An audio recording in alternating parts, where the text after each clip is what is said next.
Hello, listeners and readers of AwardsWatch.com. This is the Awards Watch Podcast, episode 342. I'm your executive editor, Ryan McQuade, and joining me today is our associate editor, Sophia Ciminello. Hi, Ryan. Hi, Sophia. It's just you and me today. Just us. This doesn't get to happen that often. But these are always some of the best ones. And usually it's during award season, but that's not the case. We're doing this solo podcasting in April. We are in a quiet period relative to awards. I mean, Cannes is around the corner. CinemaCon just happened, I think, to get people excited about upcoming films. But yeah, it's been, we haven't recorded together. Well, we did do the 76 retrospective, but we were recording together so much during award season. So we really are in this little quiet period now, I think. I think Sophia just took a break from seeing me. Well, okay, when you didn't have to confirm it. See, it's just mean. That's just mean. I'm the Faye Dunaway network of Awards Watch. There you go. And contrary to Jay Ledbetter, that's a good movie.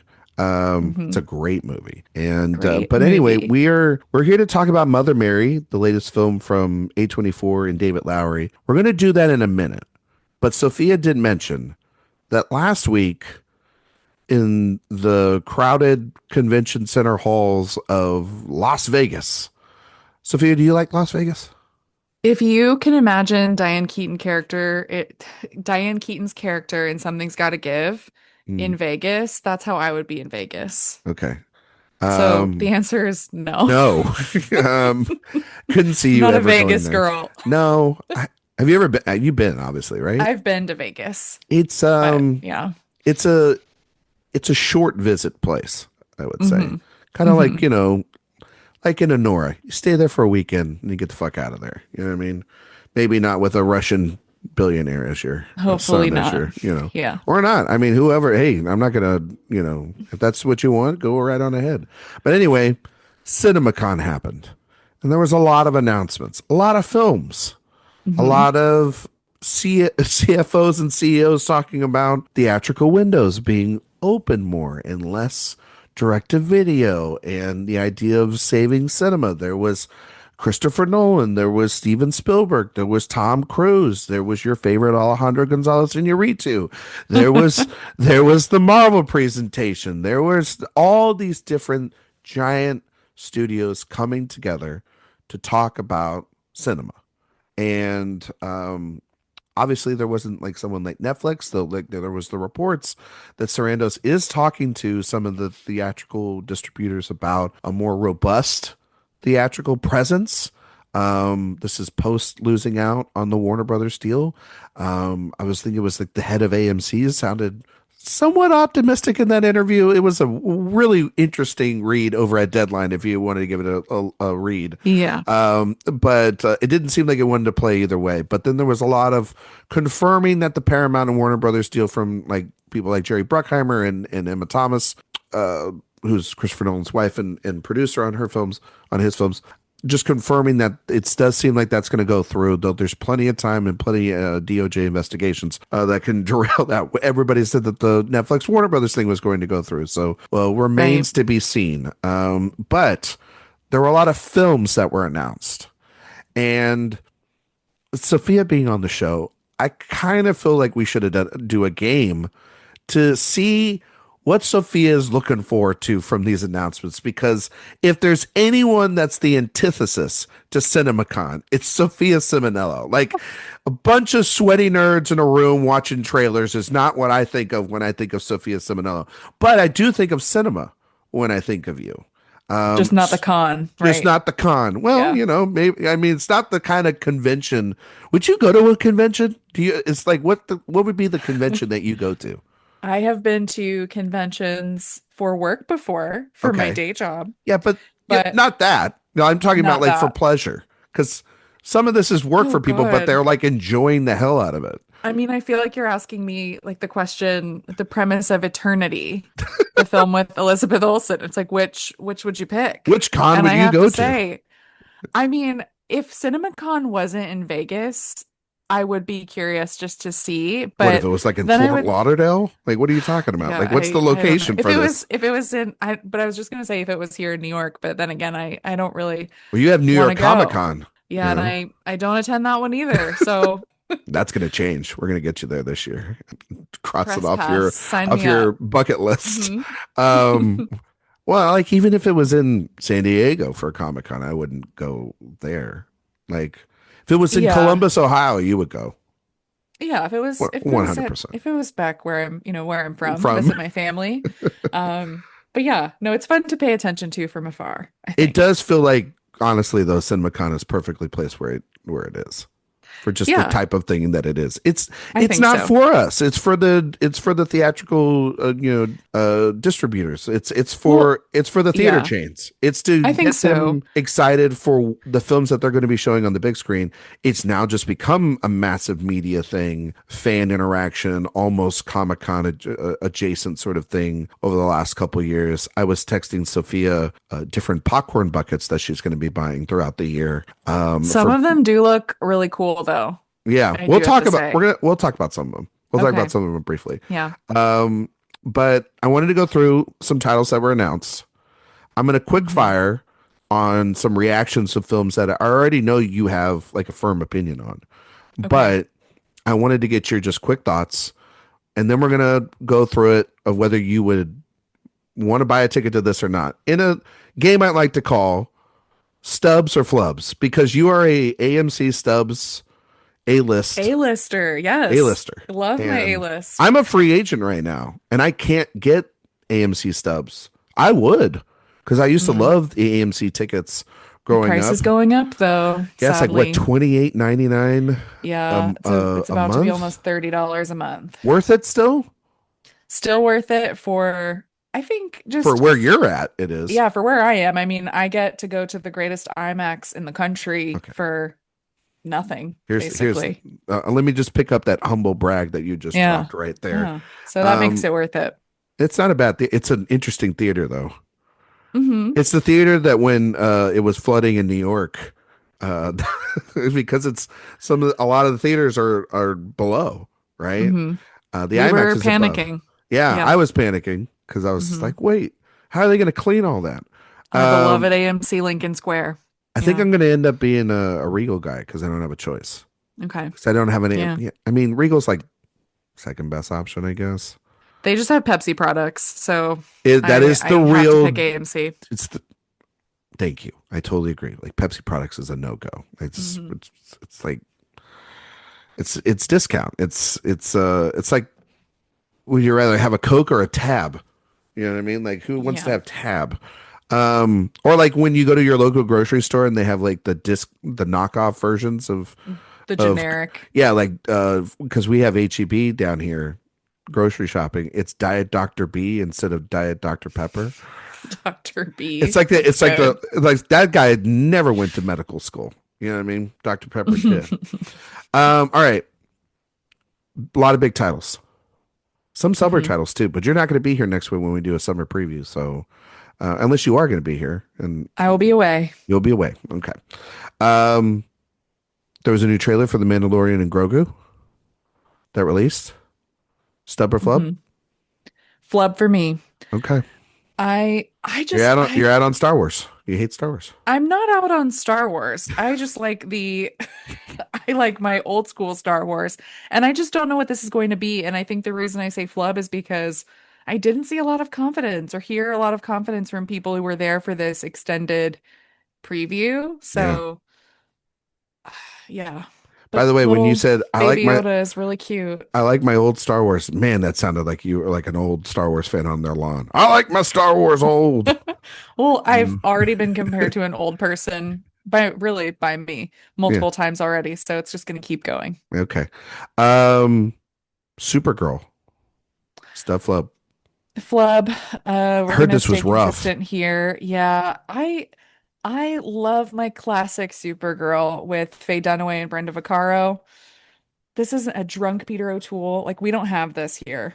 So I'm gonna have So to say flub. this is going to be the second film in James Gunn's DC universe. Hmm. The trailers have gotten mixed reviews. I thought the first trailer actually didn't look too bad, and the reports were that a lot of people there were frustrated because it was super long. The footage Mm. wasn't really that great. The banter on stage was rough. This is the second year the banter on stage has been rough. Like David Cornswood had sort of similar things that they were talking about, where like no, media training whatsoever for people Hmm. up there. I think the movie has like no good word of mouth right now. It's based off a comic book that is just recently out. Uh, I know my wife and a couple of our friends have read it, and they say it's phenomenal source material, but it Hmm. just looks so bland, and Mm. which is a big disappointment. Okay, going over to, I mean, I know you're a stub for Toy Story 5, so we can move along from Yes. there. Great concept, Super including great. an iPad. Can't Can't wait to wait. see that. The Odyssey, stub or flub? Let me think about this one. No, I'm just teasing. This is a stub. I am really excited for this. Seeing the prologue before I saw One Battle After Another. If it's just the two of us on a pod, we have to mention that title at least once, right? You mean, oh, I'm sorry. Um, Let me rephrase that. Best picture winner, one battle after another. I'm sorry. Just, Academy Award you winner, One Battle After after another. Another. I mean, you just got to say it. It's like when I Yeah. say Sir Christopher Nolan because Hmm. he is He's knighted knighted. now. Hmm. So Yeah, just want to no, be Stub. keep It the looks, right titles on this show. I think it looks really it looks amazing. It just looks like an old school epic. There are Mhm. things in, his adaptation that I'm curious to see like how he tackles or pulls off, but this is probably, I mean, this is the movie of the summer that I'm most eager to see. Like if I could see one tomorrow, it would be this one. Do you? So I've talked to some people, and I wanted to get your thoughts on this. Hmm.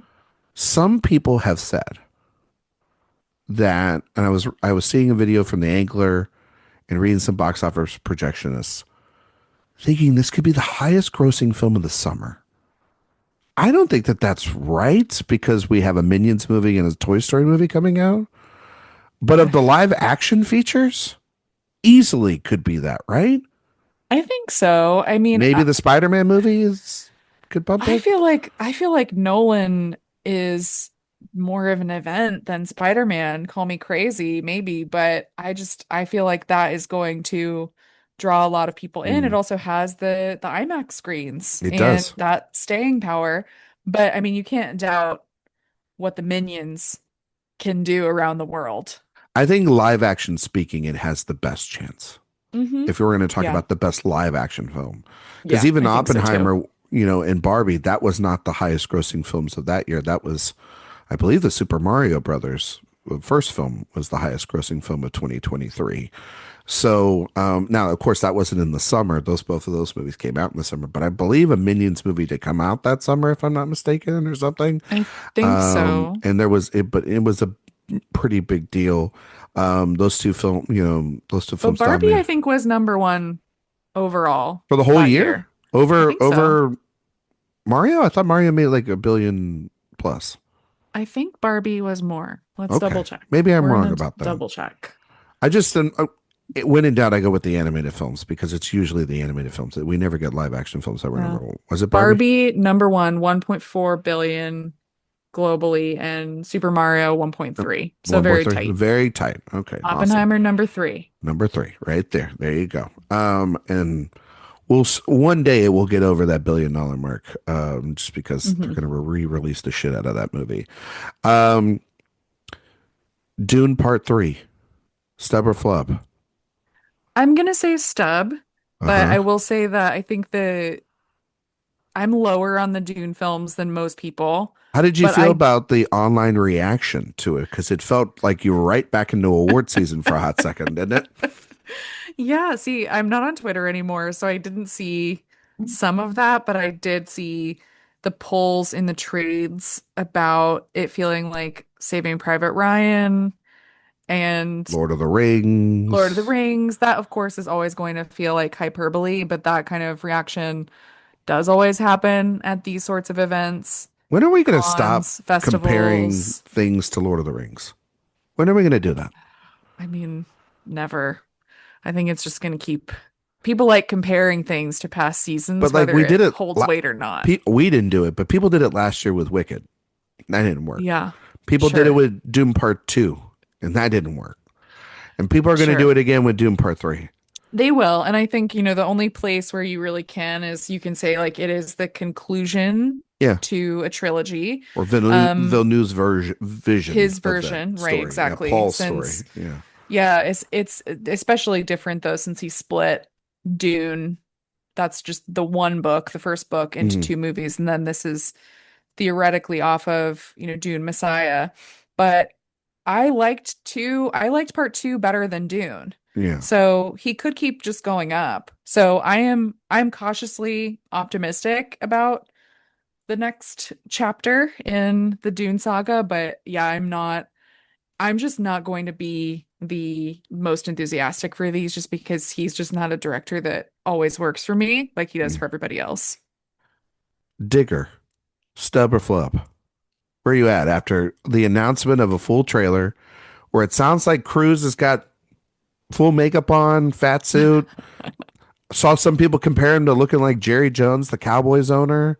Yeah. Um, Crazy big cast, Inarritu, big swing. This is going to be Warner Brothers' big movie of the year. Um, right? I mean, this and Dune are their Yeah. big players. hmm And coming off of, I mean, they had a massive lineup of films that Warner Brothers announced. We're Yeah. going to talk about more of them here soon.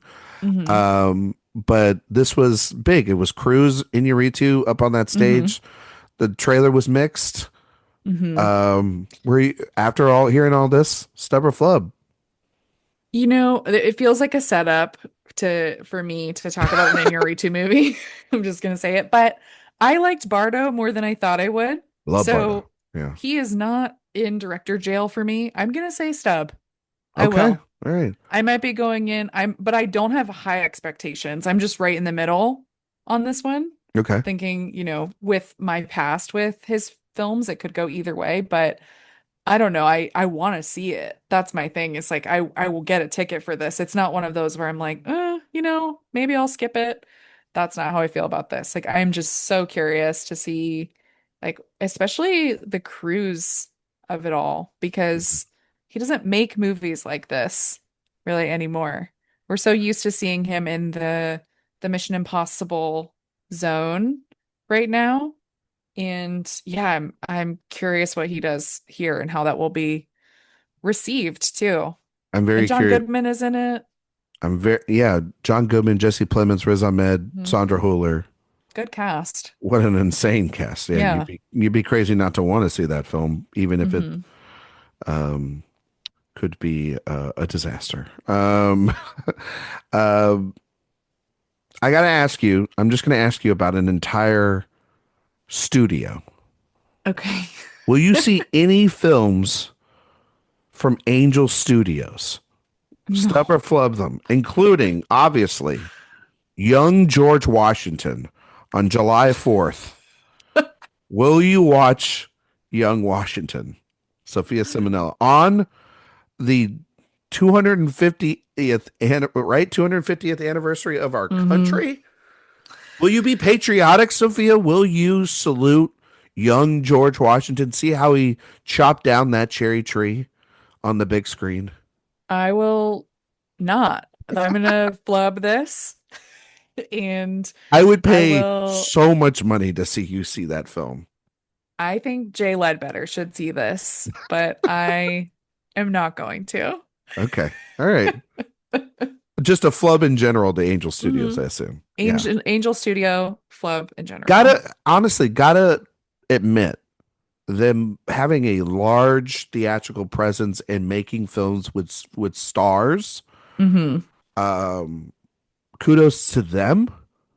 It'll be interesting to see if any of those films actually land.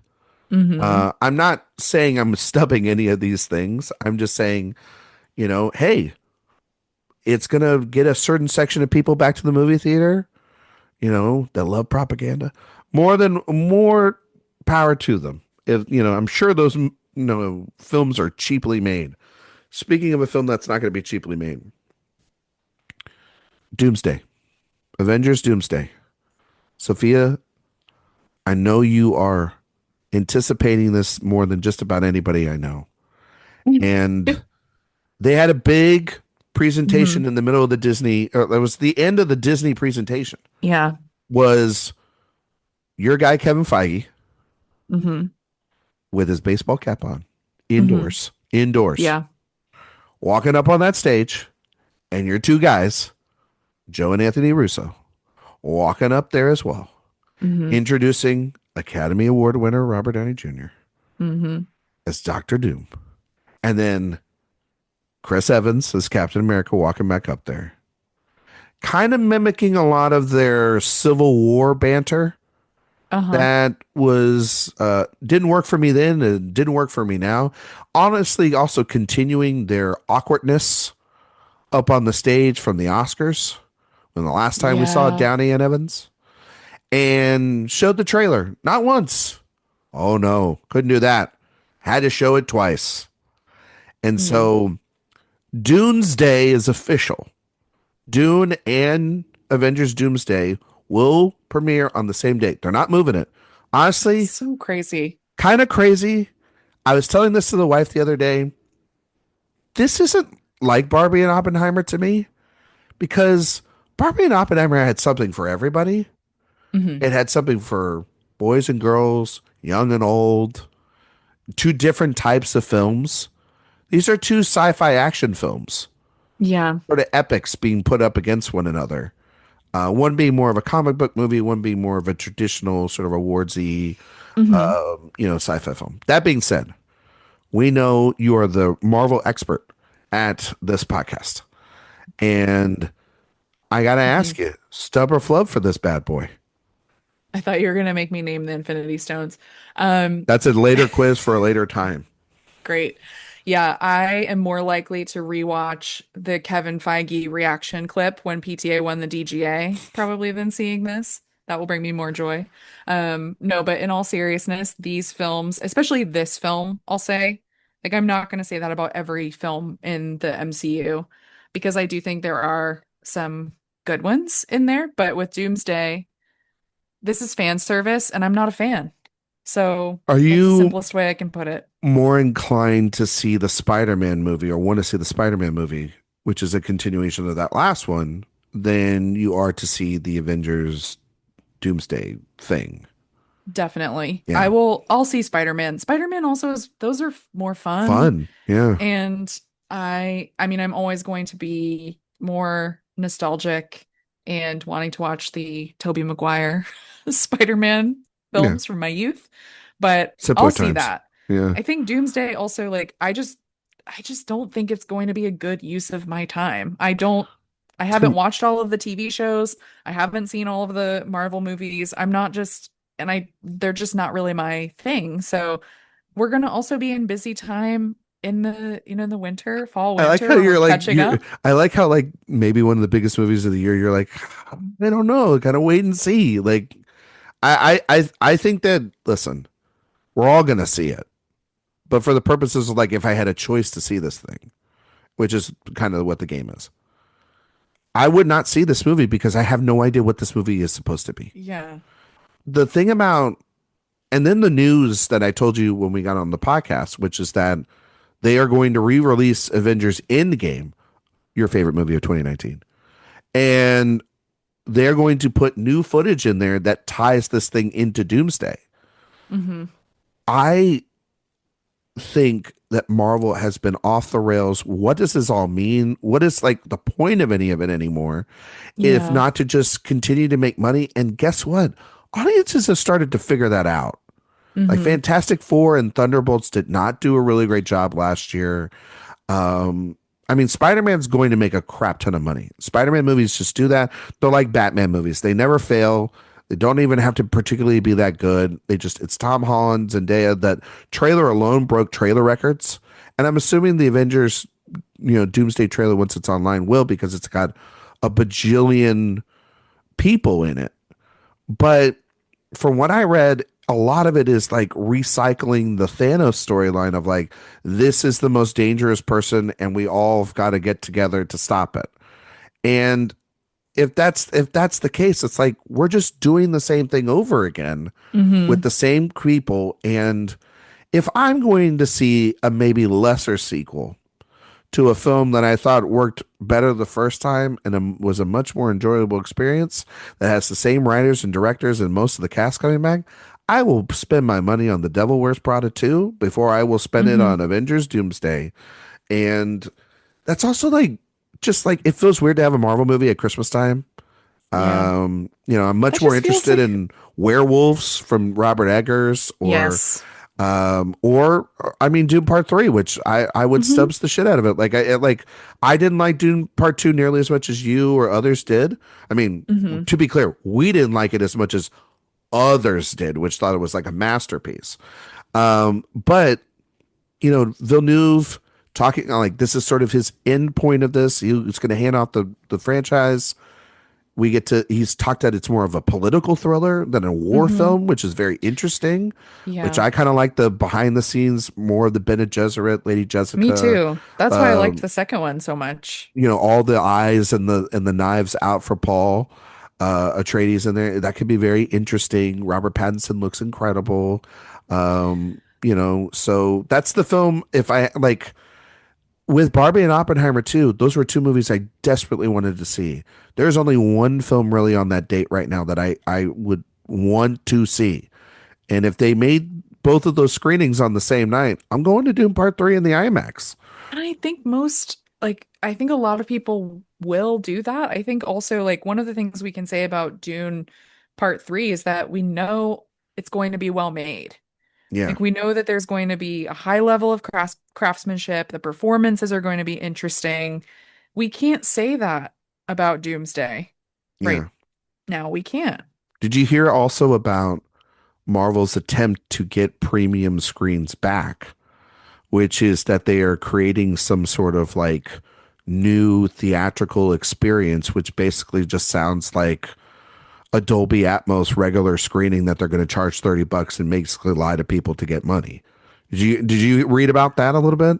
I did, and it honestly, like, I've been very cynical about Marvel for a long time and have thought that, back when we did a Scorsese series, this was years ago at this point, I said, and I still believe this way, that Marvel to me has never been about the craft and the art of movies. It's about the movie business. Hmm. And it feels like to me just like a cash grab. And it reminds me of when singers who are very commercially savvy decide to release multiple variants of the same album on vinyl, calling it different names for people to collect, releasing different versions of the same song with different, parentheticals, calling it a different version, just so people will pay for it.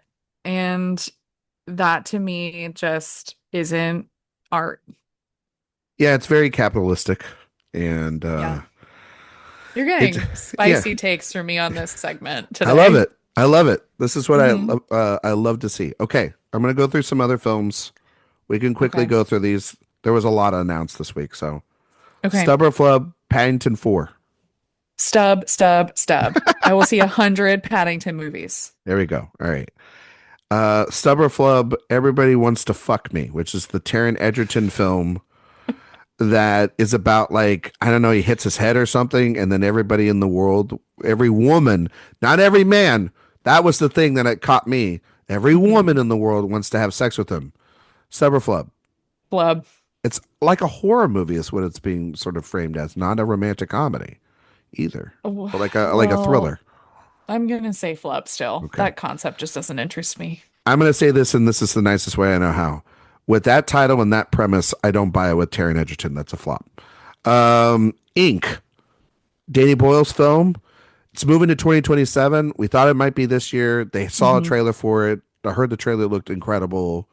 Ink, Danny Boyle, a Rupert Murdoch movie, Jack O'Connell, Guy Pearce, Stub. big Easy. time. Excited to see that.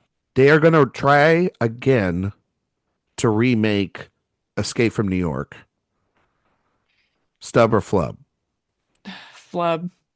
They can't remake that movie. That No, movie's a classic. let's just not. Is that a soundbar classic? And for many people that don't know out there, Sophia Ciminello's wonderful dad has a soundbar in his basement and blasting like classic great films, like dad movies all the time. Yeah, I need to make This a letterbox list called Soundbar Classics. This is a soundbar classic. absolutely. Yeah. And that he's got that 4K from, I think it's Kino Lorber, who has it. Oh, he loves a Um, Kino Lorber sale. yeah, I'm looking at it right now. I think it is. Yep, it's Kino Lorber, all right. Into the Spider-Verse 3 or Beyond the Spider-Verse or whatever they're going to call it. The third installment of the Spider-Verse trilogy from Lord and Miller, the animated films. Yeah, Yeah. Stub. I liked Stuff. the last one. I mean, I've liked them so far. Yeah, they're great. They saw the first footage of Zach Kreger's Resident Evil film. Hmm. Stub or Yeah. flub? Stub. Stub, big Excited time. for this. Yeah, Austin I'm Abrams back. Austin Abrams back, 10 toes deep on this.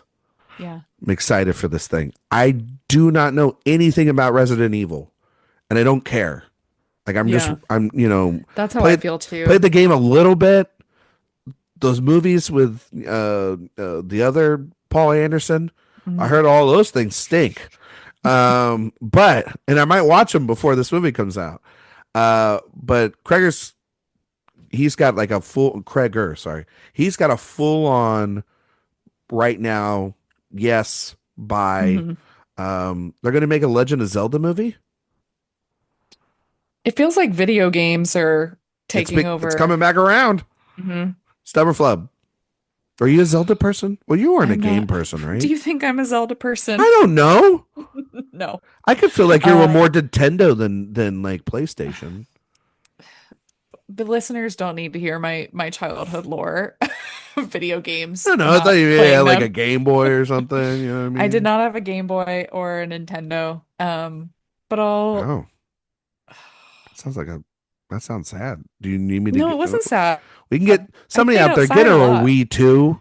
You I had know, a Wii. We had a you had Wii. a We Wii. had a Wii. Did you play the Wii Sports? I Play bet you Wii played the Sports. sports. Love Wii I bet you Tennis. played the Wii Hmm. bowling too, didn't you? Yep. Yeah, Loved it yeah, all. yeah. Loved You it all. did. We All had Rock right. Band. Yeah, so that's where we were. Is I it will the say flub for this. flub? Okay, well, Yeah, that's fair. So did my wife in this household. So there you great. go. Godzilla minus zero. Stub. Stub. Big time. Big time. God, that Very first excited movie for was this. so good. I love that movie. Love the like people taking the photo of him walking by the Statue of Liberty and turning it upside down Hmm. like the brutalist. It Yeah. was a very good moment on online. Everybody did the right thing there.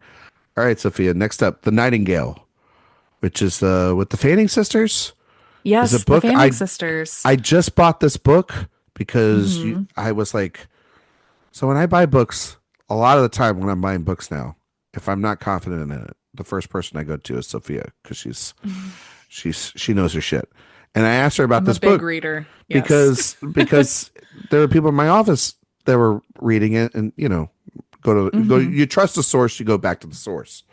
And you read this one, right? And this is I did. like a Yeah, World it's War been One almost book, right? 10 years, World War II, World War Two. by Kristen Hanna. I feel like this has been in development for a really long time. I'm gonna say stub. I'm excited to see it. Comes out next February. We Hmm. get that next February with the M. Night Nicholas Sparks movie. Oh, So the girlies are yes. going to be eating, and I'm going to be Can't eating really well. wait for the M Night. It's going to be really good stuff. Ti Amo, which Oh is gosh. the latest film from Sean Baker, his follow up to Hmm. Anora. Hmm. It is going to be made by the brand new Warner Brothers independent filmmaking studio called Clockwork. Now, this is a twofer. All right. This is Hmm. a Stub or Flubs special. All right. Hmm. Stub or Flub, the film, but then Stub or Flub, the idea of Clockwork. Hmm. Um, I will say stub for the film.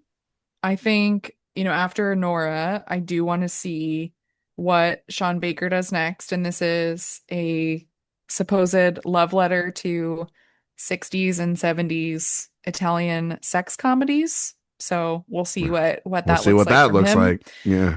Um, and then stub for Clockwork too. I think especially, in light of the merger news, it's interesting to me that it's called Clockwork and it's because of a Clockwork Orange.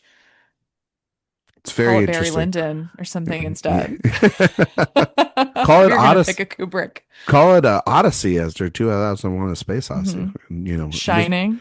That would get Nolan back in if it was called There Odyssey. you go. There There you you go. go. Yeah. I bet you 1,000,000% Ellison's going to try to get Nolan to come back, and he'll say no. He'll say Um, no. I'm gonna stubs both of them. I think that Hmm. Baker, he gets the benefit of the doubt, even though I'd like him to do something different for God's sakes. Yeah. And I'm sure it'll be a good film. And I miss the old independent Warner Brothers label. Hmm. I always thought they had a great logo. This kind of had a little bit of a good logo here. I think that this is great. I think that this is what should be happening at big studios is they have their independent label. I mean, essentially Focus is that for Universal in a lot of ways. Um, I think it's great. I hope it's more than just prestigious directors that have won 4 Oscars. I hope it is also a chance for them to give 5 million, 10 million to an up and coming director for directorial debuts. I hope it is a chance for them to tap into independent markets as well, and basically have your big blockbusters as well as your small indies to go along with Hmm. it.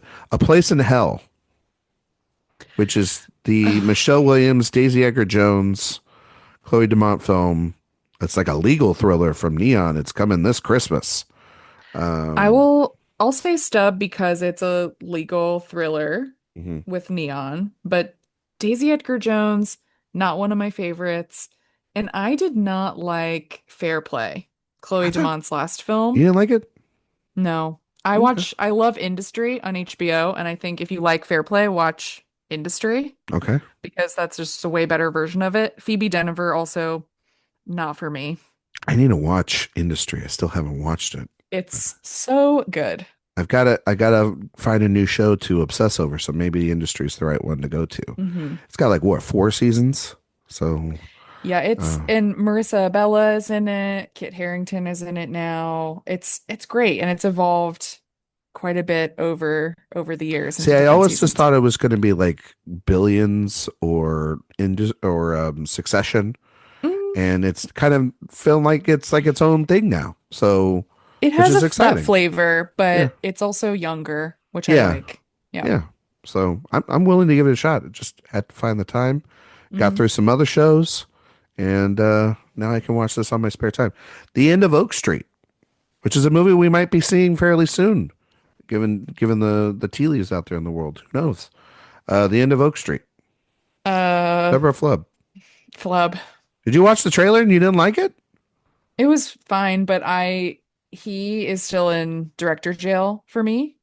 David Robert Mitchell Uh, after Under the Silver Lake, which is a movie I which like. I thought was abysmal. I think it's really interesting, but I get it. That movie is very polarizing, but Hmm. a very interesting filmmaker nonetheless. The Cat in the Hat, Flub. a Bill Hader Cat in the Hat project, and you're gonna flub it? I'm okay. I don't need this. This is not for me. All right. How about Practical Magic 2? I support Sandra Bullock and Nicole Kidman, so I'm going to say Stub. I don't And the support aesthetics of it. I don't support Sandra Bullock talking about AI the way she did, No, that's true. But them but I together, love Sandy and Nicole together yeah. though. It was Hmm. great to see them up there. How about One Night Only? Do you know what this is? Yes, this is the Monica Barbaro, Callum Turner Almost film, like The right? Purge for single people. You know what I mean? Yeah. Yeah, the Sounds concept, it's high concept rom-coms are always tricky, but Stub for me. I like both of them. Any yeah, rom-com, sign me up. I think it's gonna be great. I'm Yeah. I'm I'm excited for something like this. High concept rom com, two good looking people. Sign me up. Hmm. Let's go. And Monica Barbaro just absolutely on a heater right Yeah. now. She's doing great. Will Gluck, though, is hit or miss. Yeah, Will Gluck's hit or miss, but he also made Easy A. So I'll That's true. and Easy A is a damn good movie. I love Easy A. Emma Stone, My go favorite back to Emma that Stone era. Yeah, I was gonna performance. say Emma Stone, go back to that era, Hmm. please. What about The Great Beyond? You know what this is? The Great Beyond, remind me. It's the latest film from writer director J.J. Abrams, and it Oh, this stars is the Glenn J.J. Powell, Abrams. That's right. Jenna Ortega. Merritt Weaver, Emma Mackey, your favorite, Samuel L. Jackson, and a young newlywed couple struggles to survive against a supernatural entity. This comes out November 13, 2026. It's J.J. Abrams' big return after your favorite Star Wars movie of all time, The Rise of Skywalker. Um, I'm gonna say flub. If it were a TV show, I would say stub. I think he's better in that format. I'm gonna give it. I like Super 8 and I like his Star Trek movies. Hmm. And I do like The Force Awakens. I think I mean, nobody was going to be able to save that last Star Wars film, to be honest. Yeah. Just what Iger and them were doing. I'm curious to see what a movie like his looks like. I mean, it's been such a long time. Hmm. Glenn Powell needs a win. He does need a win. He needs a win. I think Jenna Ortega needs a win. Um, Oh yeah, she I, I does. I'm gonna optimistically say Stubbs, but Okay. this has definitely got the definition of flubs written all over it.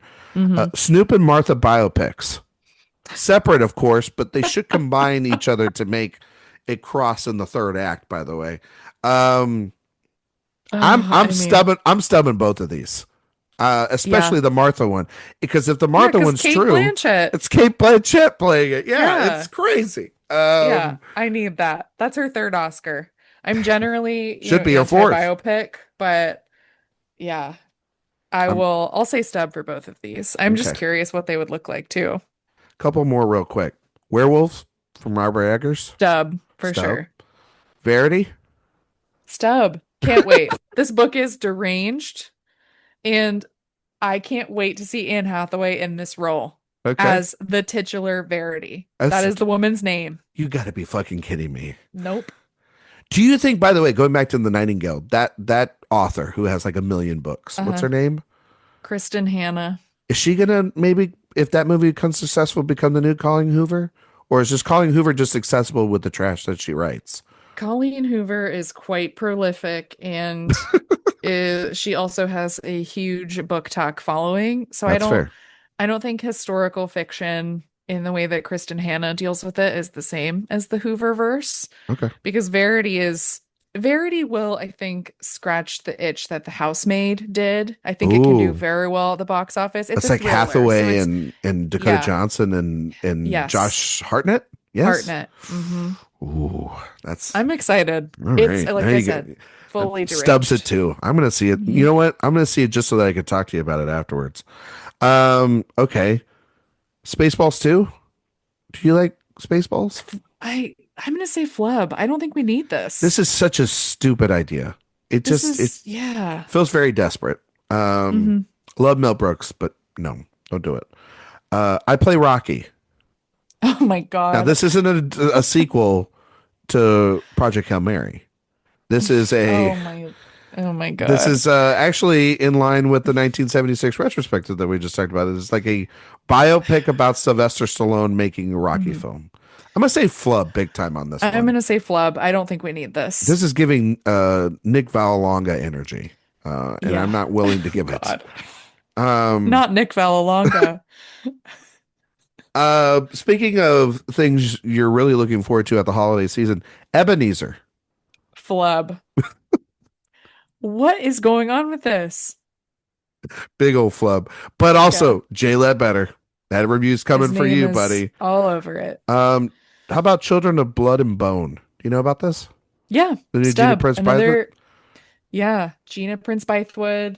It's another big YA YA adaptation. series, Yeah, but I think people have been waiting for this one for a long time I like The too. Woman So, King. yeah, I liked The Woman King a lot. Yeah, she's a good director. They should let Hmm. her do more films. How about Highlander? You got any relation to Highlander? Is that a soundbar special for your dad too? I don't think so. No, I it's too don't think weird, right? this isn't on the list. Okay. Henry Cavill though. Highlander, yeah, Henry Cavill, It's got my wife's but stub all over it. She's big Henry Cavill girly. I'm gonna say, you know what? I'll say Stub. Yeah, Yeah, you gonna give sure, it? You gonna give it a optimistic stubs? All right, sure, because I all like the right. John Wick movies. Yeah, and it's Chad Stahelski, Chad Stahelski. and Hmm. he's a fantastic action filmmaker. Yeah. You know what I mean? So You I'll know, say Stub. yeah, I hear he does great Q&As, you know, and if you're able to go see them, he talks about them and at length about how great the process of making movies are. Masters of the Universe. Are you still a Stubbs for this? I So let's give some context. During the AFI Film Festival, Eric and I hmm were talking about this film, hmm and you looked at us like we were on another planet. You had no hmm idea what this was. Yeah. We've introduced you to a little bit or reminded you more. I think you knew about Yeah, this, but I knew what it kind of was, and I was, like looking at pictures, and I but you knew never put it He-Man. together.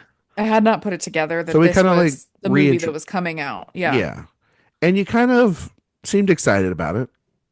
hmm And then the trailer came out I'm and gonna have to say flub because of it's that trailer. but I think you're going to turn it back to the Stubbs. They are marketing the shit out of this thing. There are Well, and I love 900 Battle Cat, but Battle Cat looks wrong. they have like 900 popcorn buckets. hmm A soda sword hmm which seems perfect for 44 ounces. it seems great for you for a hmm Diet Coke. hmm We love a DC. hmm And I think you should be cautiously optimistic and Yeah. say that it's a Stubbs just for the merchandising alone, that they are going all in on this thing. Yeah. I do kind of want the Battle Cat popcorn bucket. I want the one where it's like a castle Yeah, and like the Grayskull. where's the great see, look at her. She's invested, folks. We love hmm it. We hmm love it. And it's Evil Lynn. ah, Yeah. look at it. She's Stub. get ready for that review later this summer. It's going to be the best review of all time. All right. Last two here.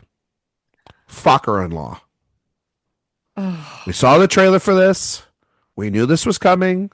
hmm I'm going to say flub. I am Like, so tired. This is like yeah. for the this is the comedy version of Jurassic Park, hmm where the first one is so good. The Yeah. three sequels, well, this is the third sequel, I guess. hmm The two sequels that came after it, absolutely a waste of time. This thing just looks like the first one recycled all over again. And I am interested in the fact that like Grande is sort of playing more of the foil in this hmm and alongside Stiller, and it seems like De Niro's more supporting here. Um, I think Grande makes sense. I just think the movie looks bad. It looks like a streaming comedy rather than a theatrical comedy. Something about it's off, and so I think it's just a flub. It's just a bad idea. Yeah. Yeah. It's just like it's kind of uncanny valley territory here Yeah, too, a little bit. is Bly Danner retired? Because she's not in that I don't know trailer. if So she's did they like kill her off? I don't know. I mean, like I haven't with these sequels, like I You ever saw just Little am Fockers? not really, yeah, I've seen them all. Oh, That's okay, the okay. thing. But I agree that the first one is just far and away the best. So I don't know though. I think I like if the purpose of this game is to say like what you want to see or not, I am just curious how Ariana Grande will be Yeah, here. But me I will too. still say flub because she is very funny. So I feel like she can lean She's a good into comedic the performer. comedy. Yeah, hmm yeah. Yeah. And weirdly, De Niro looks kind of good in it. It's Ben Stiller's the one that looks kind of out of place, Yeah. which is weird because he's the damn lead of these things. hmm Last is the Thomas Crown Affair. Oh, stub. I can tell you this. I think this is going to be the trailer we obsess about the most, based off of just reading about what's in this trailer. hmm A newly minted Academy Award winner, Michael B. Jordan, full on shirtless, looking absolutely sexy in this movie. You got Adriana Arjona, one of the most beautiful people on the planet, playing sort of the foil. You've got Kenneth Branagh being the bad guy. Lily Gladstone's in this film as well. There's a ton of other people in this cast. Sign me the fuck up. It sounds like it was the most enthusiastic reaction Mm. for one of the films there at the convention. And that sounds like a really great thing. I think it is MGM if I'm not mistaken, right? It is. Which could carry their success from Project Hail Mary with this thing, also continuing with Michael B. Jordan, who's behind the camera as well as in front of the camera. This could be a Hmm. big hit. Yeah. And the first Thomas Crown Affair is a film. With Faye Um, Dunaway, sh- yes, it is the a most film. fashionable insurance investigator ever. Exactly. And then the Hmm. second one is maybe one of the sexier films of the 90s. Like It's it's possible that this can be an improvement, though, still. still because both films are not particularly great. They have their own Yeah. flaws. Hmm. I actually think the one in the 90s is an improvement upon the one in the 70s, but just because of its out there sexiness, holy shit kind of scale, both the plots of both films make absolutely no sense. Yeah. But it is sort of a heist film.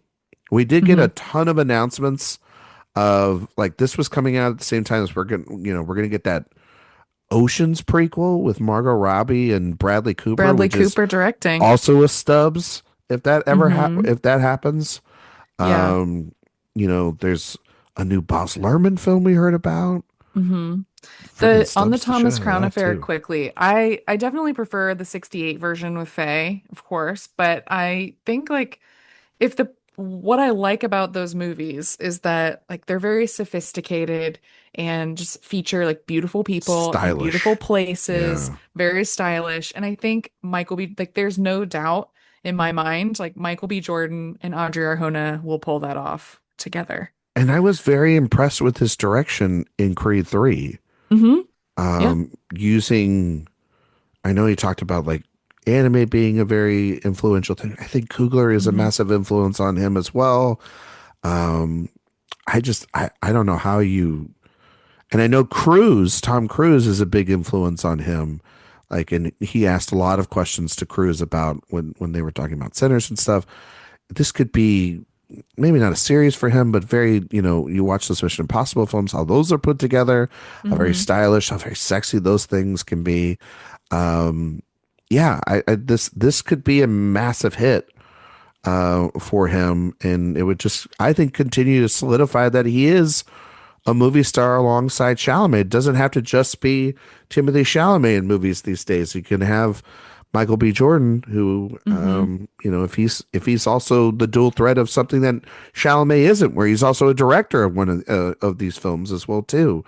It puts him in another stratosphere. There was a ton of other things. There was the Warner Brothers also announced the Gladys prequel, which is I'm, Hmm. I'm a flub on that thing.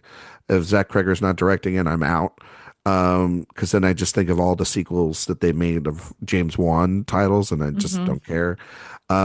There was Zach Kreger announced the Flood, which is another film that he's going to be doing with them. Very interested about that.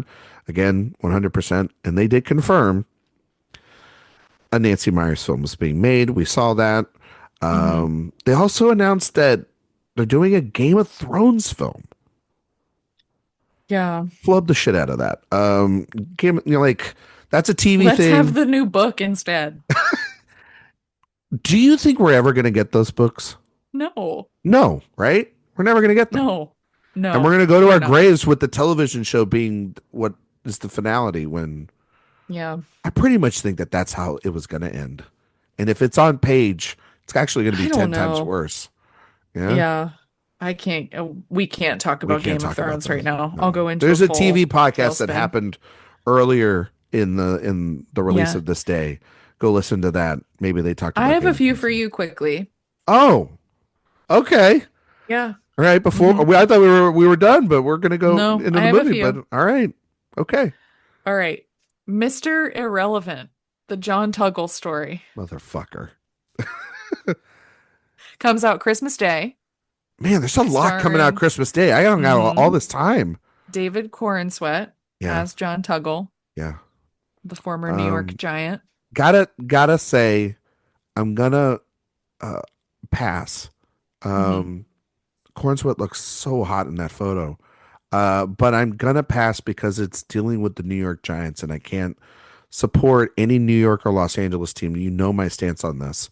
Okay. I'm a small market guy through and through. Okay. Okay. And my last one, of course, Air Bud returns. This is 1,000. Airbud was there at CinemaCon, and Yeah. that did make me reconsider attending. I was like, should I have gone to this Sophia, and do meet you, Airbud? and I just want you to make clear, you believe this is the same dog that was in the original Air Bud. No, I followed the entire casting process and told my family that they should have submitted Leo Yeah, to your casting. family dog. Yes, He's a good boy. He would have gotten through it. We would have made he a would ton have of been money. terrible, but Would have been he absolute looks the part. diva on the Yeah, but he on there. looks the part. This is 1,000% a Stubbs. Hmm. That original Air Bud movie is wild. Makes absolutely no sense, It's and it's crazy. nostalgic and purely Hmm. awesome. Hmm. There's two movies from my childhood that are sports movies that I'm like, I don't care what you say, they rock, they roll. It is Air Bud and Space Jam. You want to fight me on those? We'll go out in the fucking parking lot and talk about it. Those movies rule, and you got to be there. You had to be there. You had to You be had there. to be there. You had to That's be there. true. You had to have the VHS. If you don't know what a VHS is, then guess what? You're not really in this conversation if you really don't know what it is. Like those VHSs were awesome. Like For getting to me, it was watch. also The Sandlot and A League Oh of yeah. Their Own. Oh, and then Remember the Titans. That was like a rainy Yes. day. Anytime you're at school in Texas, rainy day, they were putting on a Remember the Titans. Hmm. A little bit of Disney. I thought it was Gone with the Wind. She did. No, my one teacher in fifth grade did that. It was like a free day for everybody to go outside, and she goes, "No, you're all going to sit here and watch Gone with the Wind." Yeah, And that's rough. yeah, that woman lived alone the rest of her life. So as I wish as Scarlett O'Hara really at the end of that film, to be honest with you. After Um, all, tomorrow's another day. it definitely wasn't for us. We were still finishing the movie the next day at school. So okay, that was our CinemaCon reactions. Way too long, but we had too much fun doing it. There was a lot to talk about. It was a full week stuff. Go over to the website and you'll see these reviews when they come out. You'll see trailers when they come out. You're not going to see any coverage because we didn't cover CinemaCon outside of this conversation. Um, a film that wasn't at CinemaCon, but Anne Hathaway sure as hell was there a lot. Like a lot of her movies. It is the year of Hathaway, Hmm. and it starts off, I think, with a banger. And Mother Mary, the latest film from David Lowery, starring Anne Hathaway, Michaela Cole, Hunter Schafer. This is a It is a pop music spectacle psychological thriller about a pop star and her former seamstress slash uh, friend slash creative partner the night before her big comeback performance and a sort of rekindling and reconnection of their old relationship. Did I say that right, Sophia? Is that kind of what this movie is about? And It's just a a hard not just film to describe, I it's a think. hard We'll film to get sort of into it. describe, Mhm. but it is one that this is the follow up for David Lowery from his last film, which was Peter Pan and Wendy. But really, it feels like more of a successor to his follow up from 2021, The Green Knight. Lowry is one of, I say this, Sophia, with utmost confidence, one of our great American filmmakers we have, one of the best of his generation, if not the best of his generation. I think Eighth and Body Saints, A Ghost Story, Old Man and the Gun, and The Green Knight are great. He's made the best Disney live action film in Pete's Dragon. And, sometimes you make a movie like Peter Pan and Wendy and, we all gotta, pay the mortgage. But he's back with this film. We thought this movie was going to come out last year. It is now out now. It's got music from FKA Twigs and Charlie XCX and Jack Antonoff. It's attached to it. This is a big, big film for A24 Mhm. to just kind of drop in the middle of April. You reviewed this film up on the website. Mhm. I kind of knew the minute I saw it, we were going to be obsessed about this darn thing, and we are. So, Sophia, your thoughts on Lowry's latest Mother Mary?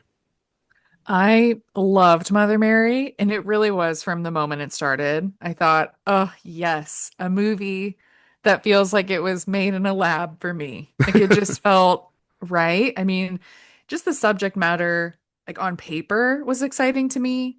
A fashion designer, a pop star. You have these two divas really going at it and thinking about their friendship that has fallen apart. And also, I think what is so interesting about this movie is that it really tackles, I think, how creative partnerships work when one person is the face of something and like the outward representation of that. So, that, of course, would be the Mother Mary character. She is the pop star. She's the one wearing the clothing. She's wearing the designs. She's the face of their partnership. And then the other side of that coin is the more private part. It's the behind the scenes nature. And thinking about any kind of creative enterprise, any kind of work of art, you're always going to have that push pull. And I think in the film industry, you see it, certainly in the music business. And I think it's probably something that a lot of creative people really struggle with. And I think that this film Lowery really isn't afraid to sit in that and give us these long takes and these conversations that feel like you're watching a relationship really pulled apart and dissected without giving away too much. And I think that's really hard to do. Like you feel like you are watching a character study, you feel like you're watching a chamber piece. I think for the first section of this movie, just really taking place in that one location, but then it really expands into something that feels gothic and surrealist and just so him too. Like I think this fits really nicely into his filmography. I love The Green Knight. I know you and I are both very high on that film. And I had the same reaction when I was watching Mother Mary that I did when I saw that, which is just like he's taking ideas that I could never, I think, envision like on a page, like when I read Sir Gawain and the Green Knight in school, or just thinking about the concept here of this. I never would have thought of that manifesting visually until I saw it in the way that he interpreted it. And I think he's just such a good visual stylist and he has such a knack, I think, for like understanding these really like complex dynamics and the way that things from your past can creep up into the present and the type of hold that they can have on you. I think that there are just phenomenal performances in this too. So not it isn't just this visual triumph. It is really, I think, a showcase for these two actresses in Michaela Coel and Anne Hathaway, who I think are both great. But I think back to just certain scenes with them, and I'm just like really excited to just keep thinking about this movie. I think like all great David Lowery movies, the more you think about it and the more you sit with it, the better it becomes. And we've talked about that, I think, with some films over the years where you might like them when you first see them at a film festival or in the theater, and you might think, oh, this is, great. I really enjoyed this. But then they kind of evaporate right after. His films are the opposite for me, where weeks, months later, I'm still thinking about them. And I think Mother Mary will be one of those films like that for me. I think when you watch Lowry's films, um, you wouldn't know it that this was going to be like the right thing for him for the next step. Like it doesn't Hmm. make logically a lot of sense to jump from Ain't Them Body Saints to Pete's Dragon back to something so quiet and intimate as a ghost story to Hmm. then what feels like a throwback 70s love letter to Robert Redford to then this gigantic tale in The Green Knight, which is an epic scope on a micro budget, and then going back to work with Disney on Peter Pan and Wendy's origin story, and then coming back to writing a film in the pop world. And yet, every one of those films, some of them better than others, obviously, they Hmm. have Lowry's pure vision of meticulousness surrounding all of them. And In this one, I felt it was just like The Green Knight, his most confident. I Hmm. could feel the confidence of a director. Like this is, yeah, you're right, Sophia. This is a very difficult film to describe, to kind of pitch to somebody, right? But if I told you that it is just about like old wounds having to be like to having to be reopened between this creative in front of everyone and the creative process behind the scenes and how they sort of clash. There's very much a meta contextuality between that. When you're saying a movie built in a lab, I did think of the sort of artistic struggle that are found in movies that you love, like All That Jazz, like, like The Red Shoes, like Phantom Thread. And I feel like this is different because in a lot of those films, it's very relationship, like between two people, and it is romantic. And there are hints of that here. There are hints of that. This was more than just a create. It was creative. It was romantic. It was free and inventive and stylish between the two of them. And yet there is something about Michaela Coel's performance, which I think is absolutely breathtaking alongside Hathaway's, where it is she sees her and they have this connection and it spreads through oceans and time and everything. And it's really that sense of like how we have relationships with people and how certain relationships mold us into who we are. And yet there is this thing about when you are someone who has shaped a person into who they are, Hmm. getting the credit or getting the validation, not from the outside world, but from that person means so much. And this is a film not necessarily about that, but that's where a lot of these feelings sort of are. And then for her character, for Sam to really go out and try to prove on her own that she's more than Mother Mary. She's more than just this decade of work that they did together. Hmm. And then it divulges into this spirit that's kind of haunted their relationship throughout the whole time. And yeah, you're right. It's done within this incredible barn that and structure that Lowery and his creative team found. And it's all being shot and edited in such a way that only he could. He edits his own films. This is a man that the final cut of The Green Knight is not the movie we were all going to see in 2020 because the pandemic forced him to change that entire film. They put a whole new score on it. This is a guy that obsesses over every little detail, much as like his characters, I think, in this film. Like we're talking about the top seamstress in the world, and she's the only one that can see through a generational pop star to make a dress for her to sing the greatest song of all time. If that's not sort of just these massive statements of ego being thrown out there, then I don't know what is. But that's the kind of time we live in right now, where I do think that scrutiny, and I think really the first image we see of Mother Mary is more haunting than even the ghost that haunts them. This idea of exhaustion, this idea of possession, this idea of regret, this idea of of over and over again pushing those people away. It builds up this sort of anxiety to where internalizing that all the fame and everything, you can't handle it, and you see this massive breakdown to the point where she almost dies on stage in front of thousands of people and has sheltered herself away. It's such a fascinating chamber piece. And that's not what I really thought that this movie was going to be. I didn't think it was going to, I didn't really see a lot of the material. We just knew that it was these Hmm. two great actresses that were going to be showcased here in Lowery's film. And while it is a chamber piece, the movie in the second half opens up, and it really opens up to the story of how these two needed to reconnect, and that reconciliation needed to be there.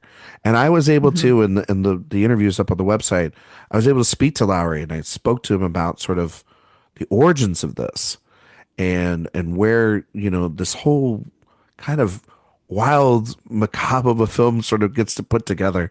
And it was through artistic regret. And it was through this sort of longing as a creative internally to try to come to terms with a decade plus of work. And the other part of that is that he's a massive pop star fan and that he loves Mhm. pop music and that this is his ode to that. He's a massive Swiftie. Take that for what it is, you know what I mean? Mhm. And that the music in this movie, Sophia, I've been listening to it all week. It's incredibly detailed there as well. If you read some of those lyrics and what it says Mhm. about those characters and where they're at and the new hit versus the older hits. And then this week, Madonna came back, The and Queen, the yes. Queen, and um, she's performing at Coachella with Sabrina Carpenter, and they have a new song Hmm. together and everything. And then that kind of just made me think back to this film and sort of um, someone that's just trying and struggling to keep their spotlight open. And obviously, Madonna's universal and will always be that, and she changes within the time. But this is a chance for Mother Mary to change within the time as well. She has like some young person going on in front of her, and there's like a kind of a throwaway line there, which is very funny. But Hmm. I thought that this was just an absolute riot and hypnotic in like all the right ways. And Lowery makes just really fucking interesting movies. And you can never pin him down as to what's going to be the next thing he's going to do. And I think that that's kind of great because I think Yeah. we get so many filmmakers now that we just know their style, we know what they're going to make and Hmm. they can't flow from another genre. He can really do anything. He's maybe I did say in that Green Knight review, and I kind of this movie kind of confirms it. I think he is of his generation the best because of his versatility and what he's able to do here with Anne Hathaway also, who is Yeah. just giving a massively awesome performance in this. Her whole She's wonderful. the Yeah. whole dance sequence, right? Oh, yeah. I love the dance sequence. I think what's so interesting too about the relationship between Mother Mary and Sam, I also love that we don't actually ever hear Mother Mary's real name or I think her we hear it called. one time, It's maybe. it's she's Is just it? Mother Mary. Like Is it that's how that? she is. Okay, That's like we don't hear her like that's very being interesting. referred to as a real person, really, That's in interesting. a way, which is really interesting. And I feel like between the two of them, what's unique is that in films like The Red Shoes or in Phantom Thread, you have relationships where one artist is significantly more established. They're a veteran, they've been around a long time. Like you think of Lermontov bringing Vicky Page up into that, or you think of Reynolds bringing this newcomer Alma into that and what that Hmm. feels like. And here you feel like they got famous together. Yes. They started really on the same level and that's different. And I think that that's a different flavor really to that kind of artistic partnership journey that we could see in a film and why I think it's so painful for Sam, especially I think when they do fall apart. I think also what's so cool is really just the religious imagery. And, David Lowery was raised Catholic. And, for someone like Madonna's her given name. Like, that's not a stage name. Like, yes, she is singular Madonna, but like she's Madonna by birth, and just all of the religious connotations of having a name like Madonna and how that is so essential to her art. You can say really the same thing, I think, in Mother Mary, in that, with the halo that she has and with the way that Sam sees her as Joan of Arc. For Lowry, you get the sense that he understands that artists and specifically pop artists have the same kind of following as religious icons. Pop icons and religious icons are so similar in the way that they have followers and people who worship them, but how those connections aren't actually close. Like between a follower and someone who someone idolizes, that's a very different type of relationship. And for Sam and for Mother Mary, they understand each other, which I think is where a lot of the pain comes from when they feel like they might not in that 10 years apart. But then, when she comes back to her and she wants a dress, it's like she says to her, like, that I know you effectively. Like you're the one That's why who she's can, I'm there. the one who can make Yeah. this dress, right? That's why she comes to her. And there are so many beautiful ways that Lowery depicts this kind of, religious iconography or like through, our history references throughout the film. I love when we see those followers of her, not so much the fans in the audience, but her entourage, this, coterie of people who are assisting Mother Mary, even her backup dancers, they look like they're supporting, like it's very similar to Christ-like imagery that you would see in art.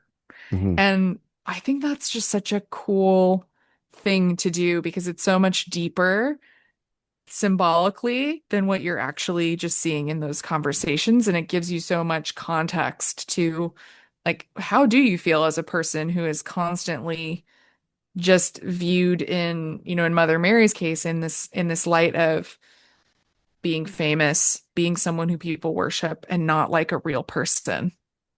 I think Lowry's also just interested in the idea, to your point there, Sophia, about an artist in the superficial things that surround them Hmm. and what is real and what isn't. And that is a massive component of this. You talk about it, like her whole team, all the dancers, everything on stage, all that feels artificial. What feels the most real when you're with Hathaway's Mother Mary is this intimate conversation she's having with someone that she discarded, that she Hmm. realized she actually needed a hell of a lot more than all these things that are surrounding her. Because if she Hmm. just had the dress and she just had the look, she's got the music and she doesn't need really anything else. But what has become her signature, her iconic thing, her essence, like it is like a what defined Lady Gaga or Madonna when they came in as their designers? What defines someone like a Zendaya on a red carpet? And Zendaya's sort of Hmm. superstardom isn't it's not necessarily her performances. It's La Roche and their collaborations to make her beyond just a normal artist. It is making her an icon. It is making her a legend. It is making her memorable. And everything has to, there's that they have a massive partnership between the two of them.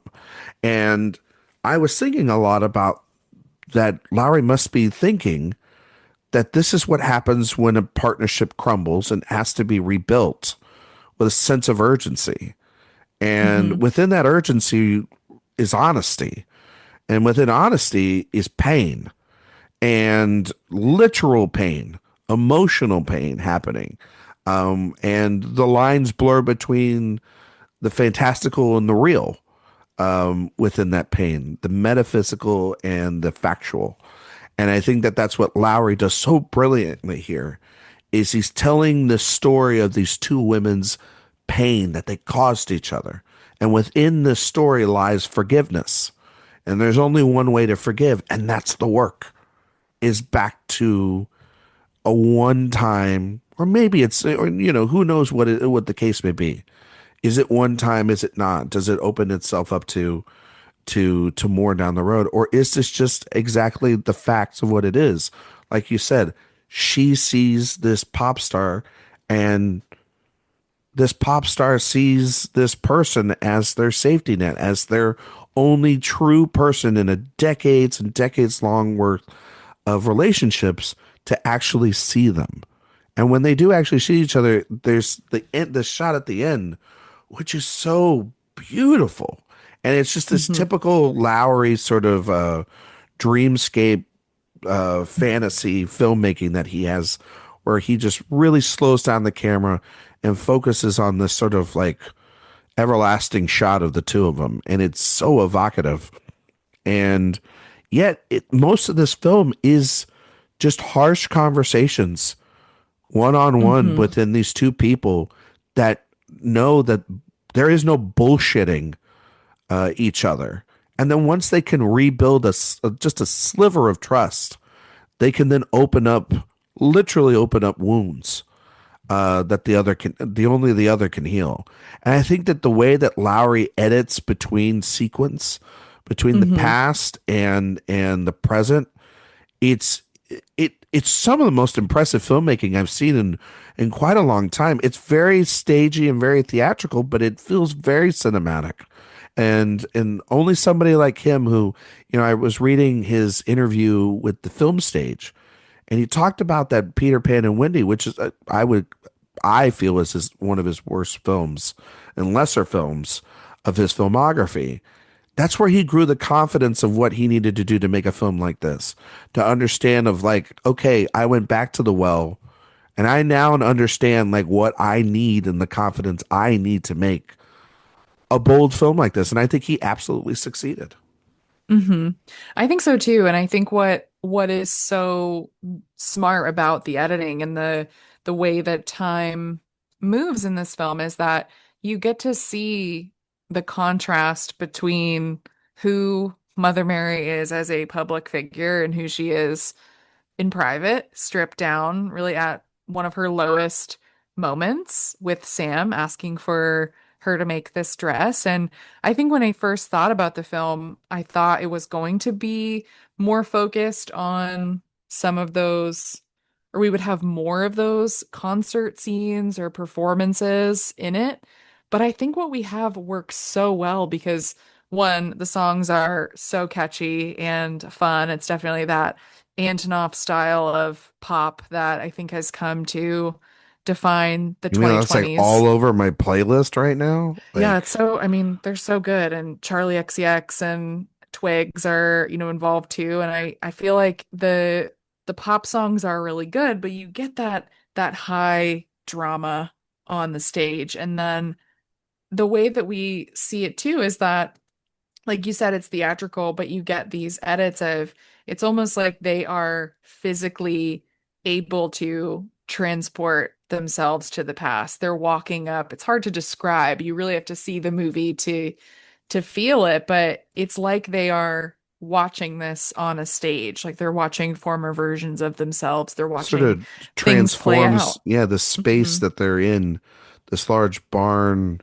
Yeah. um, English barn is transformed into a live stage that then turns into hotels and turns into Hmm. the house that she Their lives in bedrooms and and yeah. bedrooms and he's blending these blank spaces and canvases for Hmm. with just the spin of a camera, and it's Yeah. it's truly impressive stuff. I you can't say that this movie is not interesting because with almost every scene he's doing something with that camera, and it's Hmm. a testament to the production design of this movie, which is Oh, yeah. exquisite, and as well as with the obviously the costume design, but his editing, his he is a it is something that over the last two films that I love, The Green Knight and this, where his editing has really been the secret weapon that carries it over the top. And can I ask you something? Because I thought about you when I was watching it, Hmm. and I was thinking about when we've talked about Phantom Thread before in the past, Hmm. about the intention of that the pieces that Reynolds Woodcock is making, Yeah. how they feel dated, and how they feel out of touch. And while Hmm. Alma comes in and provides a second life and makes them, for lack of a better word, chic again, right? Yeah. That's the word. Um, while Hathaway is good in these stage performances, there is a little bit of like sleepwalking through it that I kind of notice. Not like in her performance, like an intentionality that Mother Mary prime is behind her. A rebirth is necessary, and that like some of this stuff is like it's like watching. I'm trying to think of a way to not get Eric and you to kill me here, but it's like watching an era of Madonna that wasn't the best after See, probably not seeing the greatest version of her. and seeing it as like some of these pop stars that are on their sixth, seventh, eighth tour, and they're fully exhausted. They're walking kind Hmm. of through the steps, and then by the end of the film, reconnecting with Sam, there's this rebirth. There's this new, you know, fervor, for the artist, for the art that she's making. And I found that maybe that's not what you found in seeing it multiple times, but I did think a little bit of like, is there that inside of this where there is a little bit of like, she needs this reconnection not just for a dress, she needs this for energy, inspiration, guidance to close that chapter so that she can transform herself again, because it does feel a little bit of like when that conversation of, I guess it's a fan or it's another person, that's like, did you enjoy the show? And they're talking about like how you do that in front of everybody every night, and it feels like such a like um like a canned answer, you know what I mean? Hmm. Until like she goes over the edge very shortly after. Well, this is what's going to get me in trouble. I don't think this isn't the part that reminded me of Madonna or like a different era. This is actually what reminded me of Taylor Swift. Well, that too. And Like I think of knowing any that he is person, a yeah. big Swiftie, I saw what was so interesting to me was that those bejeweled leotards and the high Mm-hmm. boots, like that is what Taylor wears. That's what she wore Yeah. during the Eras The Eras tour, tour. during the Reputation tour. Like that is really what she does. And there's not a lot of choreography. It's a lot of marching and Nostalgia. leaning, and there isn't a lot of Yeah. dancing. And Madonna, her signature, especially when, I mean, even up until like up through the Confessions tour, Yeah. like she's a dancer. And you think like, how does someone move like that and sing at the same time? And with Taylor, it's like choreography around a chair. It's just like walking back and forth. There isn't a ton of complicated choreo going on, which Yeah. is, I think, what's so interesting about the dance sequence with Anne Hathaway with Mother Mary in Oh, in that the barn. barn, Yeah. where for Spooky Action, her new song, which is a great title. Great title. That choreography is intense It's and insane. so different from what we're seeing in those That's sequences. what I'm saying. Like it feels That's like, that's the difference. There's a difference in the way she moves, in the way she's presenting herself, and she always says like, I want to get back to clarity. I want to get back to this real version of me. And even those costumes that she's wearing when she's on stage, like they still have traces of Sam in them, but they're but they're not not what hers. she made for her. No. They're not those like elaborate Joan of Arc inspired pieces. I also thought about Lady Pivoted Gaga away to, yeah, oh, of a course. little Yeah. bit there too, Hmm. right? Those original pieces are not what the new pieces are, and Yeah. she's more behind a piano or slowly walk. I mean, like obviously age and time. We're not trying to sound like jerks here or whatnot about it, but there there is a Well, Gaga does different things too, depending on like what the part of era. her Yeah, career she's in and who yeah. she's performing with. Like obviously the Tony Bennett stuff is going to be very different than when she's No, doing Chromatica Ball. I wanted her in full meat dress for the Tony Bennett stuff. Like Yeah. yeah, that's how I roll. But then also like, I mean, to go back to your point, then like she's going so hard in that dance scene, which has no music whatsoever. Hmm. It's all in her head, and she's only got an audience of one, as opposed to this minimal sort of effort. It feels like, even though I mean, obviously, it takes a lot to perform 3 hours, but it's more like just everything's so slower and not as inspired. It feels like she's walking through the songs, right? And Hmm. yet, when she's talking to Sam about this dress, she's talking about it's the greatest song of all time, and it's also got this what we see elaborate dance number to go along with it. So Hmm. it has to have like she's got to be able to move in this dress, and Yeah. it's like, well, then what are you writing, or who are you writing this for? It feels super intentional to write it about her, and that this is for her. You know, Yeah. And the dance itself, it makes you wonder like if that's, if she is adding things into it for that moment because dramatic effect. it looks like an exorcism at times. Like it is so intense and like she is throwing herself around and heavily breathing and you also know from that moment, I think that she cares a lot more about what Sam thinks of her than what thousands of people do almost each night in a way. Like obviously, she's putting on, she has this very, manicured specific image that she's giving to them, but when you take that away, you're really getting to see like who this person is at their core. But those lines she has, like it's the, greatest song in the history of all songs, or that when Sam asks her if she can stop time and she snaps her fingers and says just did, there is a great level of comedy to this too. I think that, not everyone is going to see that as funny. It's a very particular style and sense of humor, but it really works, I think, with leaning into, who these people think they are, yes, but also in what they want to show others and what they want to convince others about their art. Yeah. And by the way, to all the Gaga, Madonna, Taylor Swift fans out there, sorry. It's just what we read in the Listen, film. Like, but also they're all of like they all to varying degrees have, music that inspires I, this. Yeah.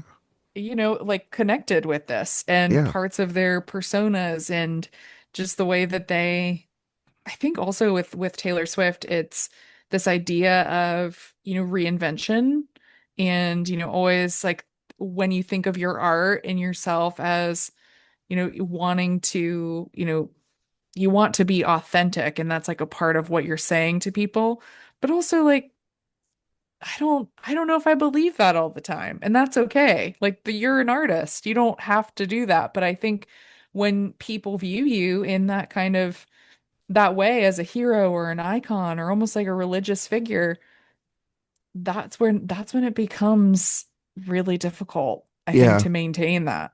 This is going to get me in trouble, but the reason why I mostly mentioned Madonna or Lady Gaga is because I think that those two artists later in their lives and others are more. I mean, they have their feuds, but there are less feuds or less spoken out about them over time and less capitalistic and discarding as someone like Swift is. I think that she's someone that will easily, if you're not on her side, just kind of throw you away. And it's not necessarily the case here. Like this is a movie about reconciliation, artistic reconciliation, and I think that there's in doing so that's where Mother Mary separates from Lowry's pop, fanatic fanship of Taylor Swift. It's like that's not a very forgiving person. That's somebody that literally markets off of every song being about breakups and not moving on. I And mean, and I mean, good power to her, as you said. But I she's do think she's that there, changed that up a little bit. I'll defend her there a little bit. uh, But if yes you and want to no. read a great essay about Taylor Swift that I think connects really well to this movie, Gia Tolentino wrote a piece where she went to the 1989 tour. Oh wow. It is so good. I highly recommend it, whether you are a Swiftie or not. It's very well written and I think really details like that experience of, being around people who, like there are fans of these people who, if you don't like that singer, like they view you as a terrible person because you Yeah. do not like that singer. And like that's getting into cult-like behavior, We which don't have is that what here. he's looking at. Yeah. I don't think we're looking at that. We don't get nearly as much as that in here. No, but he's definitely like he's interested in how that can make a person feel and the type of person that can create. I definitely think so with that opening shot. He's thinking about that Hmm. because that's the shot that they both discuss. Both Sam and Mother Mary discuss about the idea of like a fan even remotely interested in keeping that up online or posting that about the literal almost death of the Yeah. person that they're obsessed about. No, I totally agree with you. I just did find it interesting that there is those connections within performance Hmm. to that, and it behooved me to like I was watching Madonna and Sabrina Carpenter, and I was watching old clips of Lady Gaga's performance at Coachella the other day, and I was just thinking about how kind of commercial and Disney World almost esque the Eras tour looked, where it looked like it just kind of didn't look inspired or anything. But Have you seen The Moment, the Charlie XCX? I have not been able to see that yet. I've been dying to watch it. I really enjoyed it, but that has some good Eras Tour stuff in it. Yeah, I'll just say I that. bet it does. Like she's Hmm. that's why I also love Charlie XCX. Again, a showman. You know, what I mean, that just Hmm.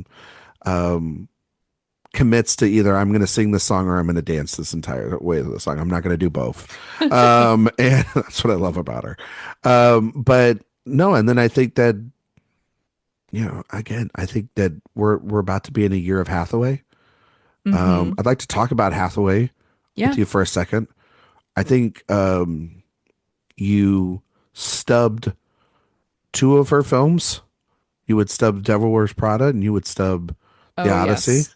Of You're course. you're a little bit And on Verity. and Verity. Oh, you stubbed three of her films, and then now, of Hmm. course, obviously, you love this film. The jury's out on Oak Street. That's it's like the four Hmm. out of five doctor recommend. It's Sophia 4 out of 5 recommend, and Anne Hathaway film. A massive year for her.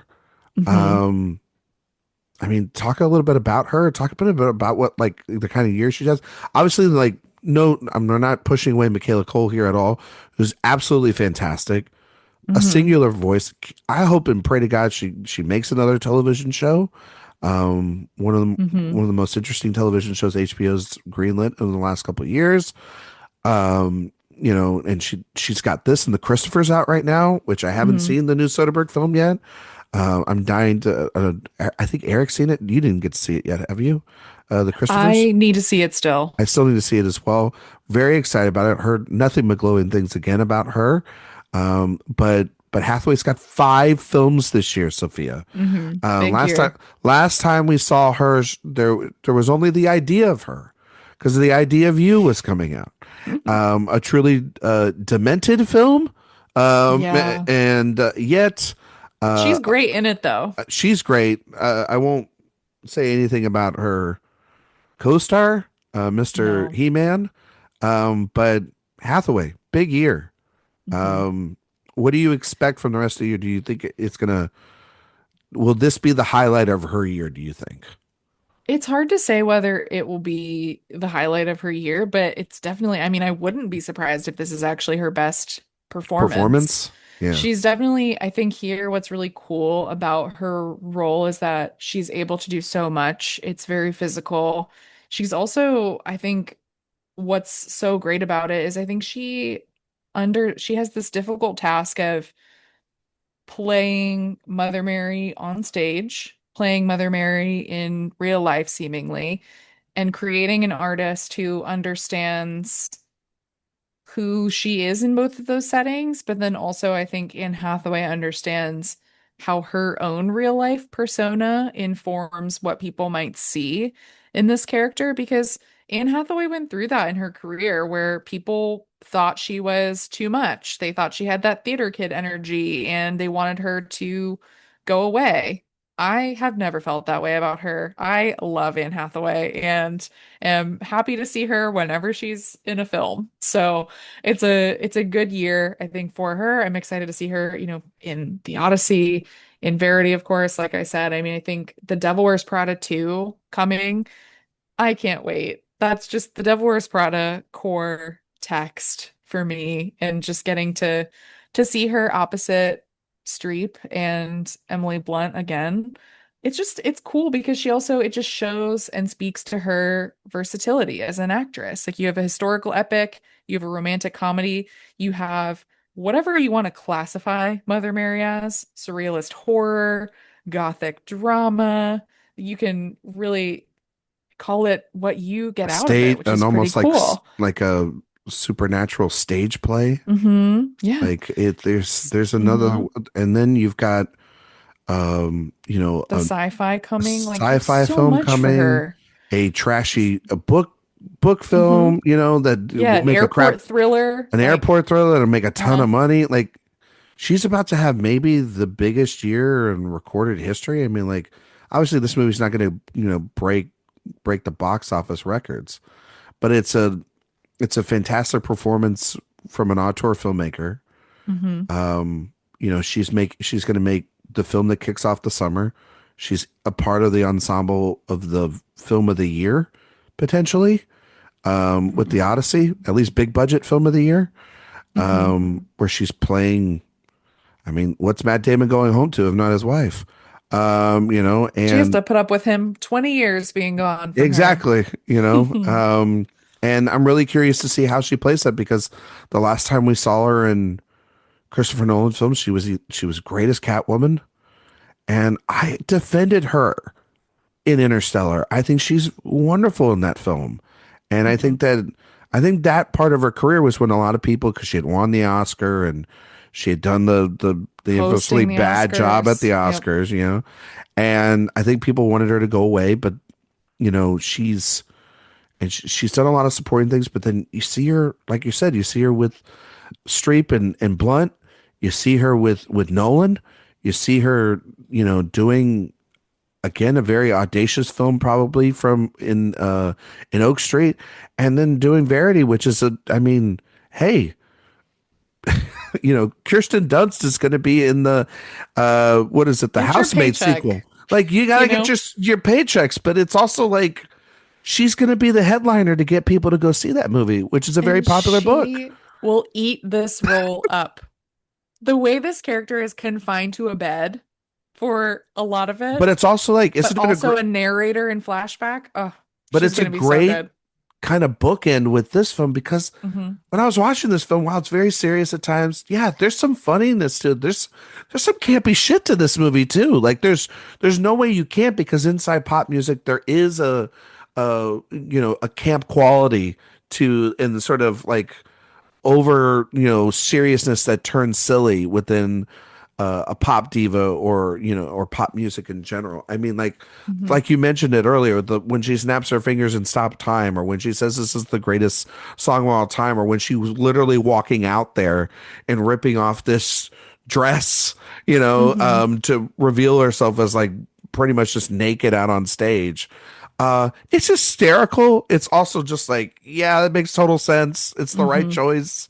It's super great. And that's going to go with Verity, which is going to be this wild film that is going to be like, if a Colleen Hoover movie hits, it's a camp classic like that, Yeah, so, it's so true. and it has the potential maybe to be the biggest one yet, I think, on page. Definitely the most serious in terms of the cast, in terms Best of, cast for sure too. Yeah. so, and those movies make money.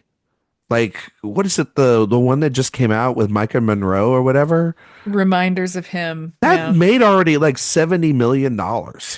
It's like, It's and like it's crazy, and nobody. I don't know. Like, I know nobody that likes it, and yet it made a but somebody. What is it? Rebuilding you? Was that the or remember you? regretting you. Regretting Regretting you. you. I'm sorry. Yeah. Let me That let one. me Whew, let me correct myself. that one is rough. That And one's like yet, reminders of him was better. didn't it make money? Yes, they all Yeah. do. That's the craziest part of So, this. and this what There's an audience for them. comes out in what? I think November? October It's it perfect. comes out. Need a Hmm. horror movie. There you go. Need a change of pace. See, It's gonna be funny. Sophia, I'm all about like counter programming right now because there's a Hmm. lot of blockbuster broy type of shit coming out. So we need some good like counter programming. Anne Hathaway and Dakota Johnson and Josh Hartnett in a trashy like romance airport thriller, you Yeah. know. Sign I'm me gonna up. say this, which would get me in trouble, It's but gonna it's get coming you. out the same day as Digger, and Oh, shit. I think I want to see Verity more. Which will make more money, Digger or Verity? Verity. Yeah, I right? mean, I know Tom Cruise is a star, but Like holy shit. I Imagine mean, how long's that movie do you think going to be, Digger? do we have a runtime for it yet? I don't think I so. would have, I mean, it's gonna be over 2 hours for 230? sure. It could be. I mean, 225? Maybe it's in Yuri 225? too. Yeah, I would guess that. Verity's what? A cool 1 hour and 45-minute movie? I would say max 150. Like Yeah. it's not going to be longer than that. And Yeah. like it's like yes, it doesn't have Tom Cruise, but I don't know. It's good counter programming. It really is. So like Darity? Should we call it that? Oh my gosh. Yeah. Vigor? You know, what do we call it?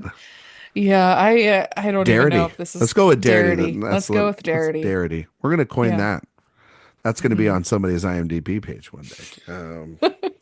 It's gonna be on a Wikipedia page of its own. Uh, Sophia, anything else you want to mention about Mother Mary?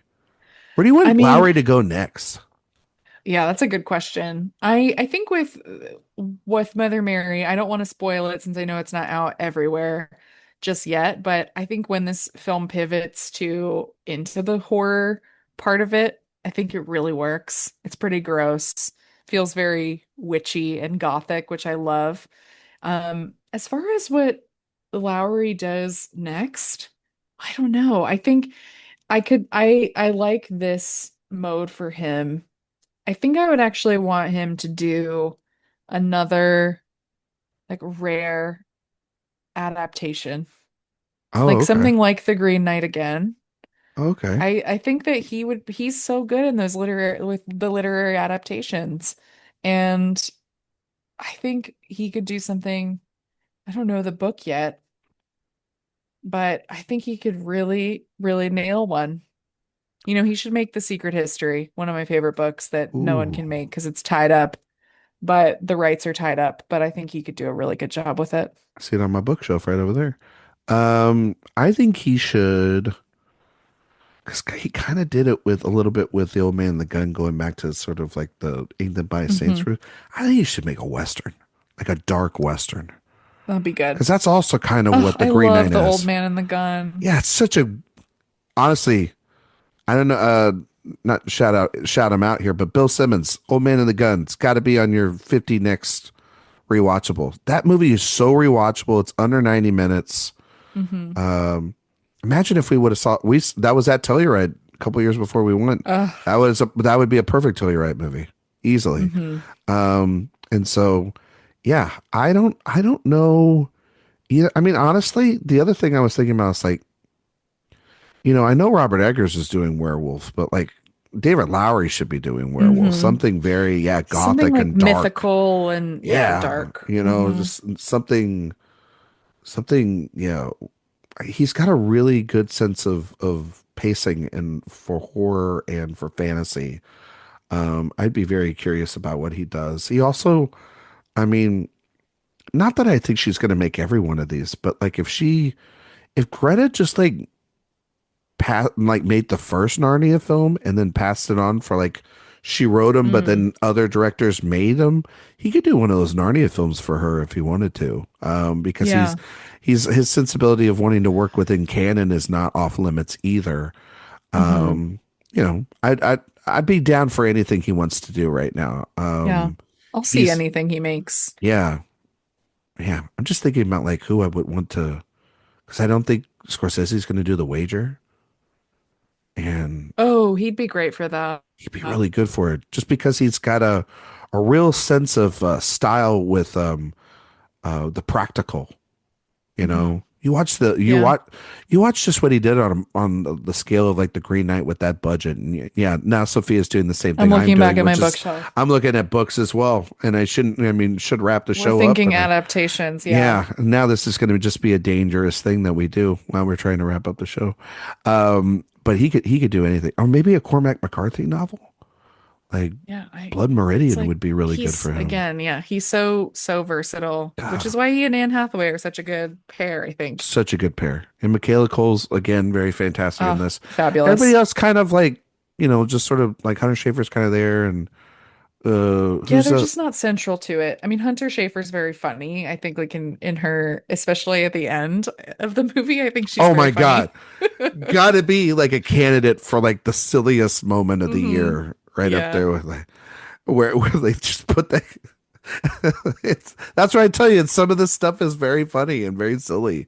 Um, well, Mother Mary is in limited theaters right now, and it will be out nationwide on the 24th, coming out later this week. Really excited for you all to see it. When you do see it, after you see it, go and read Sophia's interview, or her review up on the website of Mother Mary. She gave it a great review. And then you can read my interview, which is with David Lowery up on the website. It's you can read all my write up about it and then listen to it. It's an audio podcast that we got into pretty much everything we talked about here, and then talked about legacy independent filmmaking. It was a really great conversation, and I hope you all go and listen to it. Sophia, can you tell everybody where they can find you and all your work on the internet? Yeah, you can find me on Blue Sky and Letterboxd at Sophia Sim. You can find my podcast, Oscar Wilde, wherever you listen to podcasts. We will be back very soon. And you can find my review of this film and many others at Awards Watch, gearing up for Cannes. Much more Yes, to come. it's literally right around the corner. Can't Mhm. even believe it. You can find me on Twitter, Instagram, Letterboxd, Blue Sky, or McQuade77. You can find me on awardswatch.com for all my podcasts, interviews, reviews. If you like podcasts, we have the Director Watch podcast. We are in the middle of a Charles Burnett movie series. This week we are talking about the film To Sleep with Anger. Sophia, have you seen that film? I have seen that film. Absolutely incredible film.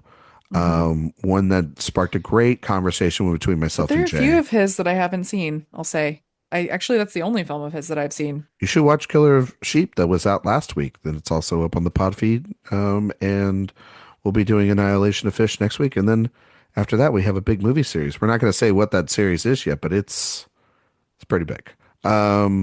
iTunes, Spotify, 5-star reviews, greatly appreciated. While you're on the website, sign up for the newsletter. It's the best place to get all of our news, reviews, interviews, podcasts sent to you all in one place. Next week, we'll be back. We will be we'll be talking. Can't believe it. We're going to be talking about Michael, and we're also going to take a look at the summer movie season. Just talk about films we're anticipating. Maybe dive a little bit more into some films like The Odyssey, like Spider-Man, like The Devil Wears Prada. All those films. We'll be talking about films from May to August next week, and getting ready for the summer movie season. Going to be a fun ride. Thank you all so much for listening, and we will see you all next time.